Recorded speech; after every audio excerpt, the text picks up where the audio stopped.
KPPN Banda Aceh. Pagi ini kami dari KPPN Banda Aceh ingin berbincang-bincang dengan Bapak Wahyudin, Kepala Stasiun Klimatologi Aceh Besar, Pak ya. Sekarang menjadi Aceh ya. Terkait dengan situasi dan kondisi yang ada di Aceh ini, karena dalam beberapa hari ini cuaca ekstrim, Pak ya. Hujan deras, angin, bahkan menyebabkan banyak pohon-pohon dan warung-warung juga yang terdampak gitu, Pak. Nah, kami mau tahu lebih banyak, Pak, kira-kira kenapa ada cuaca-cuaca ekstrim yang terjadi beberapa hari ini, Pak? Mungkin bisa disampaikan kepada kita semuanya. Iya Pak, terkait cuaca kondisi di akhir-akhir ini, sebetulnya kita memang memasuki fase kemarau ya. Dari Januari Juni itu kan kita kategorikan kemarau, walaupun di sekitar Februari itu kalau lihat rata-rata curah hujan itu masih hujannya masih ada gitu. Nah nanti di Juli Desember dengan puncak di bulan November itu sudah memasuki musim penghujan ya. Jadi tetapi itu sebetulnya tidak merata seluruh Aceh. Ada wilayah-wilayah tertentu yang memiliki tipe yang hampir sama ya.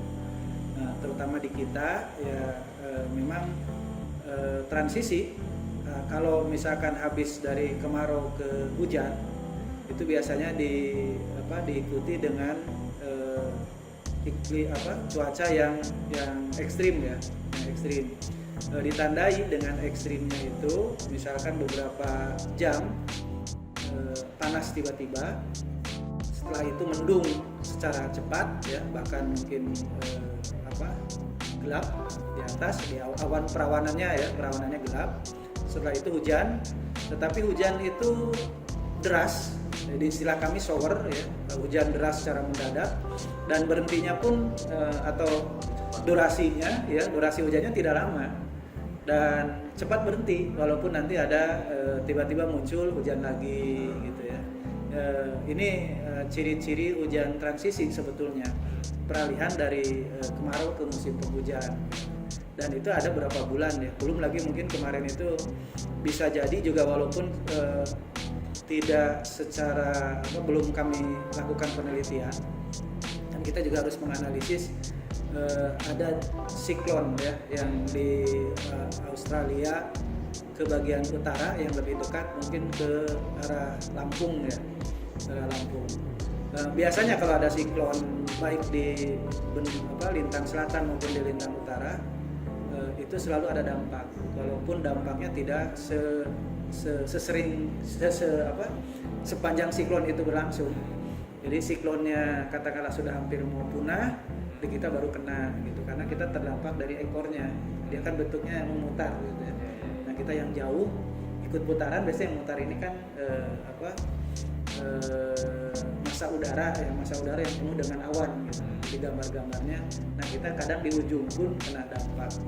Jadi menurut perkiraan sampai kapan kira-kira hujan seperti ini berlangsung?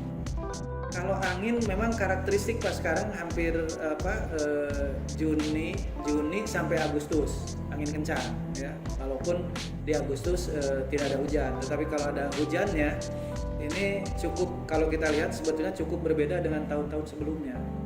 Yang terasa itu mungkin petani lah ya sekarang, yang harusnya terutama yang tak ada hujan, sebetulnya yang harusnya sudah padi itu sudah mupuk ya, pasca nanam, sekarang di tak ada hujan belum nanam sama sekali.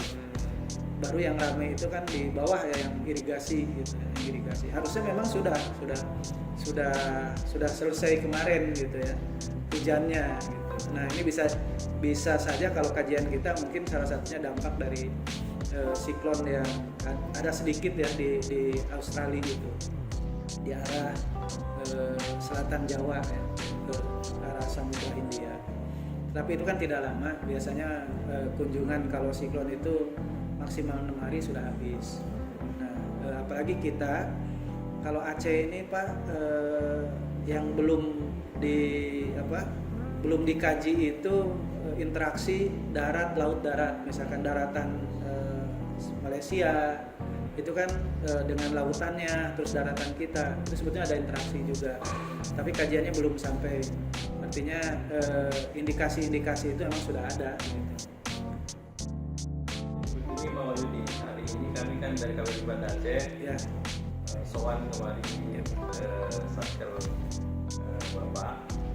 Ini sebenarnya juga salah satu tugas kami di samping untuk meningkatkan intimasi dengan Satker, juga harus mengetahui sebenarnya Satker kami itu mengetahui Satker itu di mana, siapa KPA-nya, udah itu apa tugasnya, ya kan?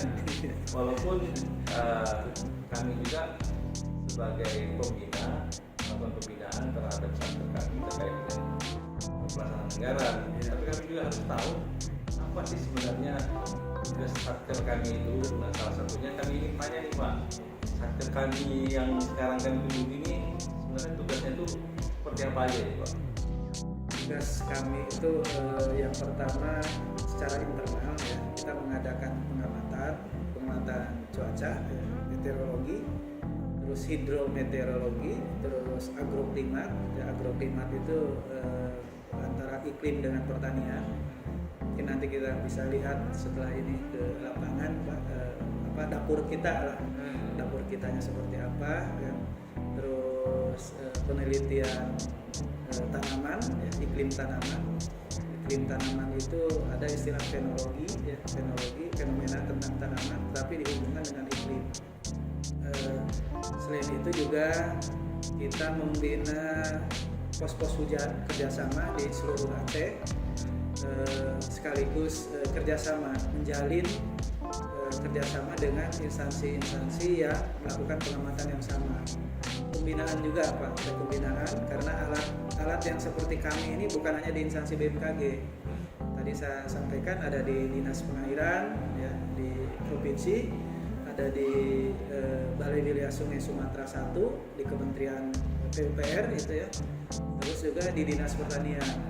Dan di sini alhamdulillah ditambah PTPM 1, terus perkebunan Sokpin ya, Sokpindo. Jadi itulah kami harus membina dari mulai standar pengamatan sampai sertifikasi alat. Kalaupun mereka mengadakan pengamatan gitu kan, alatnya harus standar, termasuk SOP pengamatannya itu sendiri sampai dengan sertifikat alat. Nah, termasuk pengamatnya kalau bisa ya sama-sama sertifikasi gitu. Jadi datanya kalau sudah sesuai dengan yang BMKG tetapkan, itu data bisa dipertukarkan secara global. Artinya siapapun bisa menggunakan data itu baik untuk kajian maupun untuk keperluan lain. Berarti alat bisa tersebar di mana-mana, tapi sebagai pembinanya di sini, ya betul. Dan itu juga alat bukan punya kami semua. Jadi kami pengadaan juga, tetapi terbatas Pak, karena harus seluruh Indonesia kan. Tapi di Aceh katakanlah dalam setahun hanya dapat 2 yang otomatis misalkan, atau dapat 3 pun sudah alhamdulillah gitu. Nah nanti untuk tambahannya kadang-kadang kita minta bantu juga dengan instansi kerjasama. Tadi dengan Dinas Pertanian Provinsi ya, barangkali di sana ada pengadaan alat ya. Terus juga di PUPR Kementerian PUPR, termasuk juga di Dinas Pengairan. Ini alat kita ini sekarang kompatibel semua nih Pak ya? Sebetulnya ada yang memang dia tidak bisa dipindah. Terus belum juga Pak, enggak kalau kompatibel mungkin bisa kemana-mana ya. Ini karena kita masuk ini juga merek ya, itu tidak bisa ke semua gitu. Artinya hanya yang tertentu saja bisa Pak. Nah, katakanlah ke PC gitu kan, jadi harus diinstal di PC-nya, harus ada program yang itu gitu ya, program kita. Jadi Jadi mungkin kalau instansi di luar itu ingin ngambil misalkan data lah ya secara langsung kayak nggak bisa. Tapi kalau data yang sudah ada di kami, dia sudah jadi itu bisa Pak. Berarti tenaga ahlinya Pak dari kita atau ada dari Kami teknisi jadi gini Pak, untuk alat-alat tertentu memang apalagi kalau itu dari luaran ya kadang-kadang menghadirkan dari luar juga, seperti alat kita yang kan kebanyakan Cimel dari Prancis, terus ada juga dari Amerika ya. Nah yang sebagian itu katakanlah dari Jepang, dari Cina gitu kan, itu kadang teknisi disekolahkan. Nah ada juga membantu lah, tetapi yang utama katakanlah, tapi kami Cimel sudah nggak ada ya. Dari Prancis itu teknisi mereka gitu kan, udah jauh biaya euro. Kalau dukungan dari APBN Pak, gimana Pak? Mencukupi nggak Pak? Sebetulnya mungkin Pak kalau untuk kegiatan pengamatan, karena kita ingin menyamakan baik dari sisi tadi honor pengamat gitu kan, kami berkeinginan nambah ya, tetapi ya mungkin ya dalam rakornas itu kan selalu ini mungkin ke yang lain dulu prioritasnya. keinginan, apalagi kalau kita bandingkan dengan Kementerian PUPR. PUPR sudah UMK mereka Pak, sementara kita hanya bantuan pulsa saja gitu. Terus dari sisi alat juga karena ini alat itu kan 24 jam, kena hujan, kena angin, kena panas gitu kan, apalagi yang pinggir pantai pasti korosif kan, cepat korosif itu cepat rusak, apalagi yang manual itu keran segala macam ya, cepat sekali rusak, dan itu kami juga terkendala kalau sudah begitu. Artinya pengadaan baru tidak ada, tetapi kita coba rekondisi, kita ambil yang rusaknya, kita betulkan ya di bengkel gitu kan, baru nanti kita kembalikan. Kalau ada kerjasama dengan instansi lain enak, seperti Kementerian PUPR, dia bilang alat seberapa pun punya bapak rusak kami betulkan. Gitu. Jadi ya alhamdulillah lah, mungkin mitra Selama ini kerja kerjasama seperti itu Pak ya? iya, Ada yang usaha nanti dari kita PUPR nanti saling Pak ya, bisa bantu.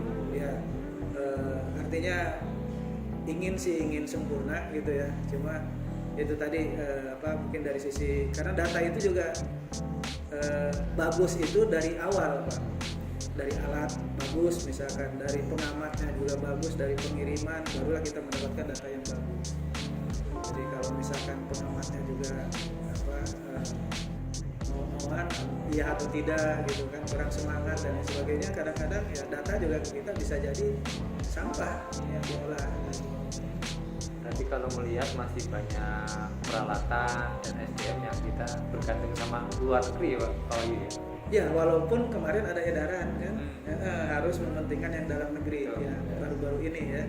Jadi kita juga ada edaran Pak, walau dari Kemenkeu ya, kita harus ngisi juga tuh TKDN tuh Pak. Jadi kira-kira kok alat kita ini dalam negeri ada Pak? Ada Pak, ada. Cuma kan transisi Pak, harus mungkin dari kalau dulu kan otomatisasi dari luar ya.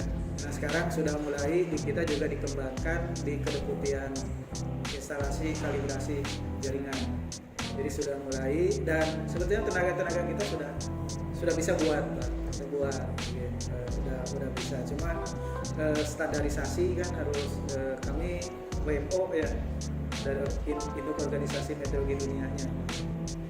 Kalau sekarang dengan anjuran yang baru ini, justru kita harus menyampaikan kalau bisa punya produk dalam negeri digunakan. Infonya sih dalam waktu dekat mungkin mau gabung dengan PTDI untuk peralatan ya, PTN. Tapi kalau yang manual, kalau yang seperti penangkar hujan biasa itu memang ya sebetulnya di Lambaru pun bisa, karena dia hanya dari seng. Tapi kalau yang grafik itu di kita belum, karena kadang-kadang kertasnya, tintanya gitu yang graf itu Harus khusus ya.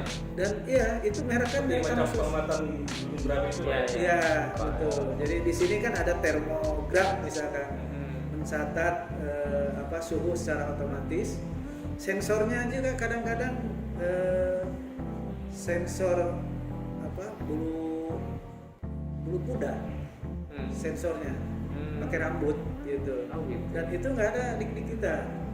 Terus tintanya Katrin itu, kalau tinta kita kan sekali pakai udah blueberry kemana-mana. Jenis kertasnya gitu kan. Paling-paling kita hanya membetulkan ke bengkel lah mungkin kalau rusak. Ada bengkelnya ya berarti ya. Itu pun toko-toko jam lah paling-paling. Iya. Toko jam yang lama, yang jam beker lama. Itu masih orang-orangnya masih bisa lah kalau yang itu. Tapi kalau yang yang anak-anak sekarang kayaknya dia lebih ke elektronik, ke instrumen biasa, justru malah ditinggalkan itu. Kalau kantor tuh ada stasiun klimatologi, ada badan meteorologi, itu bedanya apa itu Pak Wahyu? Induknya kan BMKG. Nah, BMKG dikepalai kepala badan, ya. Di bawahnya kedeputiannya ada deputi meteorologi, deputi klimat, deputi geofisika, sama deputi instrumentasi, kalibrasi, rekayasa jaringan. Nah, kalau kami kebetulan induk ke pusat dengan Depbin Klimat. Jadi UPT di daerah ya stasiun klimatologi. Ada lagi deputi bidang meteorologi. Deputi bidang meteorologi itu di daerahnya UPT-nya stasiun meteo. Jadi stasiun meteo itu kalau di Aceh ada di Sultan Iskandar Muda, ada di Cerbau Sabang di bandara, di Bandara Nagan Raya, terus Malikus Soleh di Loksemawe.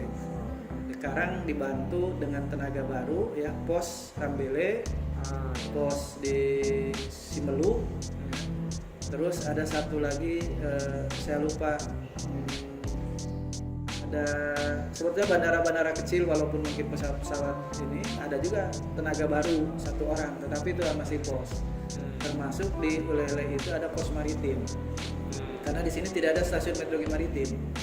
Kalau di Sumut kan ada Belawan ya, Belawan ada Teluk Bayur kan. Nah karena tidak ada, jadi di Ulele itu dibuat pos untuk info kelautan ya. Tapi data-data dari sinilah yang dipergunakan oleh bandara atau pelabuhan untuk memberikan izin operasional, Pak ya? Terkait data sesuai dengan namanya ya, kalau meteorologi kan pengamatan lokal setempat Pak. Jadi Sultan Iskandar Muda misalkan meteonya mengamati data di sekitaran bandara. Nah data itu justru kita yang minta, kita mengkolek, mengumpulkan karena untuk keperluan. Jadi semua koordinator data ke kita, ya, koordinator data di Indrapuri di sini dari semua. Jadi dari kantor BMKG UPT selain kita sendiri, ditambah tadi yang kerjasama dengan pihak lain, katakanlah dengan PUPR, dengan dinas pengairan, dinas pertanian, perkebunan, swasta maupun pemerintah. Jadi kita kumpulin, termasuk LSM yang mengamati. Misalkan ada LSM tertentu yang mengamati data atau mungkin DLHK ya datanya harus ke kita. Sekarang data itu kalau data per jam, per jam, misalkan pengamatan di Singkil di Pulau Banyak, ya jadi mereka ngirim ke kita per jam dengan aplikasi PHK namanya, pengamatan pos hujan kerjasama. Berarti setiap jam itu ada update ya Pak ya? Ada Pak, ada. Jadi data masuk ya ke pusat termasuk ke kita. Itu keperluannya sebetulnya untuk early warning system, peringatan dini. Jadi kita ini kan meteorologinya itu mengamati awan di atas. Ini potensi hujan atau enggak gitu kan. Mereka memberikan info ke stakeholder terkait ya.